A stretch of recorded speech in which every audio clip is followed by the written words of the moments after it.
We know this is great, and I'm serious when I say, like, I want to find other things to work with him on. Like, I feel like he and I should go to Broadway and bring The Odd Couple and, like, do it together.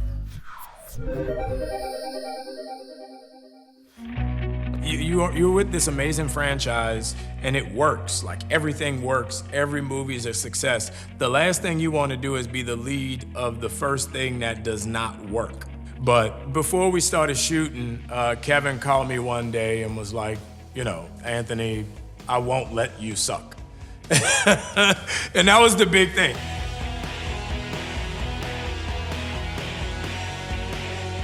You get to go home with these characters now. You're experiencing a day in their life in a way that you didn't before, because you couldn't in a 2.5-hour movie that had 30 characters, you know? I couldn't have been more wrong. Marvel has kind of revolutionized the game. It's turned the knob a little bit from just come in and blow up to really giving character development, exposition, and story.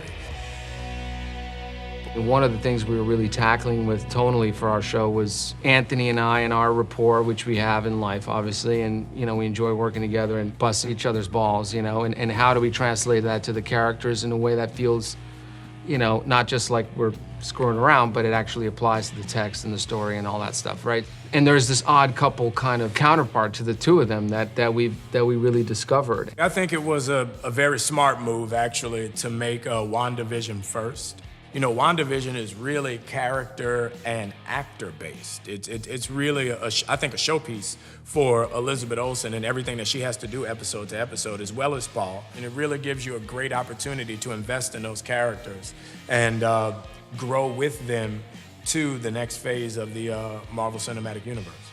There are things about the Falcon that you never would have, you know, thought of until you see the show. And you understand him in such a different way and after you see the show. And similarly with Bucky too.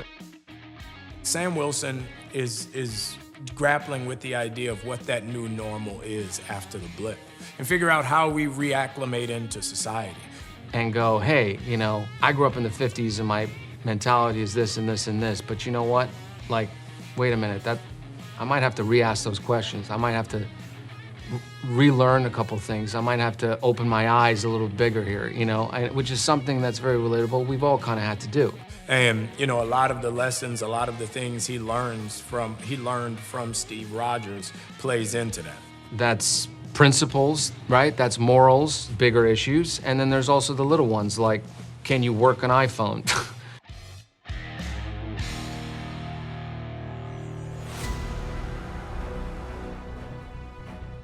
They had a very close relationship, Sam and Steve, of admiration and respect. But Sam's relationship and most Black Americans' relationship with America is not the case. So that makes the legacy of that shield very complicated. And, you know, it's something that we, as African Americans, have always had to recognize, relate, acknowledge, and accept. So you have to ask yourself the question, are you willing to represent that shield? It's a complicated question and a complicated reality. And that's where the show gets very timely, and that's where the show does feel very familiar. It is a fun show, and it is definitely that buddy comedy that is reminiscent of the 80s, perhaps some of those, you know, familiar movies, but then the show is very grounded because of of the questions that it asks the viewer to ask themselves by the end of it. You know, for me, it's really interesting, not so much as an individual or a person, but, you know, being a dad, being an uncle, it means a lot. Like, there's so many, it's a very interesting time we live in.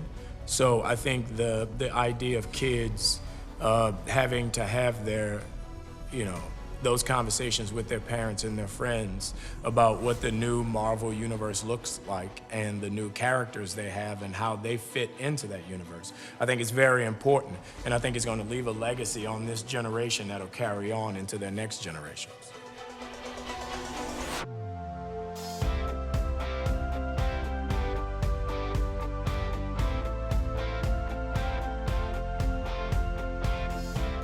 it also just goes to show that there's really anything's possible now. I mean, they've just got intertwining stories between the movies and the shows, and the world is just getting bigger, and it gives them more opportunities to explore characters. And as you've seen, people are making cameos in these shows that you didn't expect. My ultimate dream was to wear the red suit.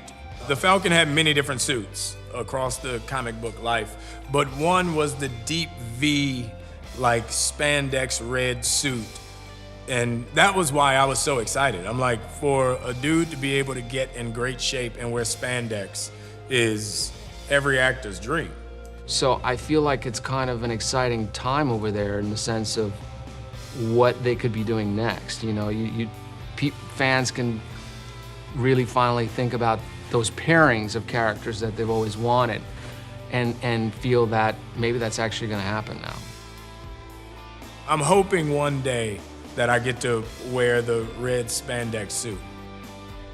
I think people are going to enjoy that.